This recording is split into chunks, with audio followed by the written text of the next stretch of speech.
Olá, tudo bem? Meu nome é Wellen e eu vou estar apresentando para vocês o meu trabalho de iniciação científica que teve bolsa BIBIC concedida pelo CNPq. O título do meu trabalho é Desenvolvimento e Caracterização de Membranas de Poliestireno Expandido Reciclado tratadas a plasma para aplicações em filtrações gasosas, e esse trabalho contou com a colaboração da Heloísa, do Jonathan, do Alan e da Paola, que foi minha orientadora. Eu sou aluna de Engenharia Química e estou aproximadamente na 6ª fase. Bom, então o que seria o poliestireno expandido? Ele nada mais é do que o isopor que a gente conhece. E do que o isopor é composto? De 98% de ar e de 2% de matéria. E segundo a Abiquim, em 2012 foram utilizados mais de 96 mil toneladas e apenas 34% foi reciclado. O isopor ele não é biodegradável, então a gente não consegue, por exemplo, levar ele para um aterro e fazer com que ele se degrade, se transforme em outros compostos, e ele ainda é um isolante, ou seja, ele dificulta que as coisas que estão ao redor se biodegradem também. E por que a gente escolheu o isopor para utilizar na nossa pesquisa? Foi porque ele tem baixo custo, ele é durável, tem baixo peso molecular e ele é um material que a gente pode reaproveitar 100% dele. Ou seja, a gente não tem perda e também é muito fácil de encontrar o isopor por aqui. Bom, então o que são os processos de separação por membrana? Eles nada mais são do que utilizar uma membrana, muitas vezes polimérica ou então de fibra de vidro, para separar os diferentes compostos de uma solução, do ar ou de algumas outras misturas de componente. Então aqui eu trouxe o exemplo de uma foto de um kit de filtração, onde a membrana para filtração iria no meio, ali onde está aquela garra azul. E por que se utiliza tanto hoje em dia nas indústrias a filtração por membranas? Porque elas têm muita estabilidade química, elas têm resistência mecânica, você consegue escolher o que você quer permear em muitos casos, ela não tem tanta demanda energética e a operação é relativamente simples. Já o plasma pode ser definido por um gás energizado por uma corrente elétrica. E quais seriam esses gases? Pode-se usar os mais diferentes gases e misturas também. A gente pode usar nitrogênio, argônio, ar atmosférico. Então ele nos dá uma infinita possibilidade de gases que a gente consiga usar e de misturas para conseguir diferentes características, né? A gente consegue controlar as características. Então, através desses gases, a gente consegue alterar características físico-químicas, sendo elas, por exemplo, composição química, sendo abrir e fechar poros de membrana, que é no que a gente está mais interessado.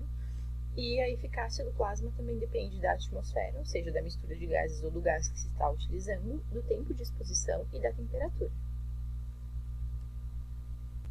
Bom, inicialmente o nosso foco é desenvolver essas membranas para melhorar o biogás que é produzido aqui no Brasil, porque esse biogás ele é composto de metano, dióxido de carbono e nitrogênio, sendo que o dióxido de carbono não é interessante para a queima. Então, a nossa intenção é fazer uma membrana que consiga separar o dióxido de carbono do biogás, para que assim a gente consiga um biogás que tem mais eficiência energética. Aí a gente tem uma figura de um esquema de como seria feito esse biogás. Seria vindo de resíduos animais, agrícolas ou resíduos humanos, passaria por um digestor e a gente obteria o biogás.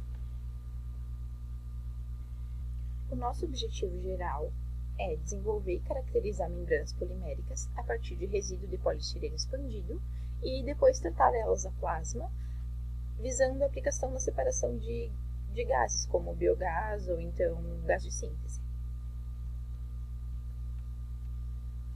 Nossos objetivos específicos são o desenvolvimento e a caracterização das membranas, a definição do melhor processo para a criação de poros na superfície delas e aumentar a resistência mecânica do poliestireno expandido.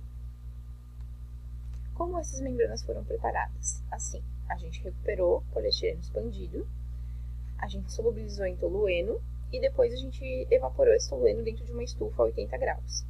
Então, a gente pode ver aqui nas imagens a matéria-prima, que na verdade foi isopor. Esse isopor era de uma caixa de uma máquina de lavar, se eu não me engano. E ao lado a gente tem uma foto de uma membrana antes dela ter o solvente evaporado. Então, aqui na foto a gente consegue ver os detalhes, dá pra ver que a membrana ela fica lisa inicialmente, né? Não se vê alteração de coloração nem nada. Quais são para o tratamento a plasma, nós escolhemos diferentes tempos e atmosfera. A membrana que a gente chamou de A1 é a membrana que não tem tratamento. A membrana 2 nós tratamos com nitrogênio por 10 minutos, a membrana A3 com nitrogênio por 20 minutos. E na membrana 4 nós utilizamos uma mistura de 75% de nitrogênio e 25% de hidrogênio por 20 minutos. Então aqui a gente tem um esquema de como é o nosso laboratório de plasma. Então a gente tem um sistema de geração, a câmara de plasma e o sistema de gases. Dentro dessa panelinha, que é a câmara de plasma, abrindo a gente encontra essa outra peça, e aqui no detalhe dá para ver a membrana já seca dentro do reator e ao lado o reator em funcionamento. Os ensaios realizados foram microscopia eletrônica de varredura, o ensaio de tração, o ensaio do ângulo de contato e a difrotometria de raios-x. Então aqui a gente consegue observar as nossas microscopias eletrônicas de varredura com as membranas piloto e a membrana A4.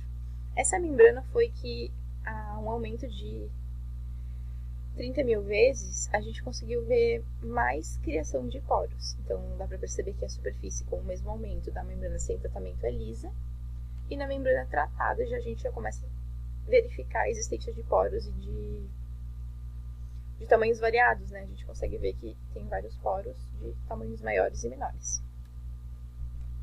Para o ensaio de tração, a gente utilizou uma máquina EMIC, que está disponível ali no laboratório da engenharia civil, e ele é feito do seguinte modo: a gente recorta uma tira do polímero e coloca nas garras, e as garras puxam, e ela gera para nós um dado que depois a gente processa e cria um gráfico para a gente ver qual a membrana que obteve melhor desempenho à resistência nesse ensaio de tração. Então aqui a gente tem um gráfico da tensão pela deformação, e o que a gente consegue observar? Que todas as membranas, independente do tempo de tratamento ou da atmosfera, apresentaram melhora na resistência através do plasma. Porque a gente consegue visualizar a nossa membrana piloto, que é essa que tem em preto aqui, e a gente vê que ela fica muito abaixo de todas as outras membranas.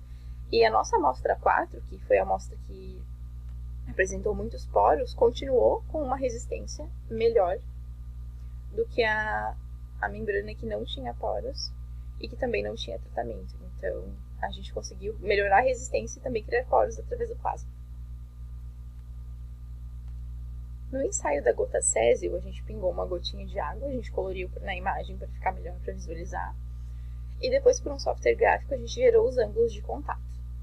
A gente percebe que as membranas tiveram a sua afinidade com água melhorada, a molhabilidade delas. Por quê? Porque na nossa membrana piloto, quando a gente pingou água, a gente teve um ângulo de 82,3. E na membrana 4, que foi a membrana com mais poros, a gente conseguiu 43,7 de ângulo. Ou seja, a gente diminuiu bastante esse ângulo, aumentando a superfície de contato. Aqui a gente tem uma tabela com as nossas membranas e com os tempos de contato da gota, de 1 segundo para 20 segundos. Então a gente pode comparar que todas elas diminuíram seu ângulo de contato, melhorando a sua molhabilidade independente do tempo de tratamento ou do gás. A cristalinidade obtida através do DRX foi essa. A gente pode perceber que tem alteração, mas por enquanto essas alterações ainda não são muito conclusivas no estágio da pesquisa que a gente está. As nossas considerações são que os resultados obtidos com a produção das membranas mostram que a gente tem sim potencial para utilizar o isopor nos processos de separação por membrana e que a gente deve sim investir nesses estudos, porque os resultados se mostraram com um grande potencial de a gente conseguir desenvolver um produto novo e inovador no mercado. O isopor que é vindo da reciclagem, ele apresenta muito potencial, então, como ele é reciclado, tem baixo custo, então tem toda essa questão econômica envolvida que é bem atrativa para a gente realmente utilizar o isopor nos processos de separação. Essas são as nossas referências bibliográficas. Eu convido vocês a darem uma lida, uma pesquisada, caso tenham se interessado no trabalho. E muito obrigada pela sua atenção. Eu e os meus coordenadores estamos muito felizes de poder apresentar aqui na Junic.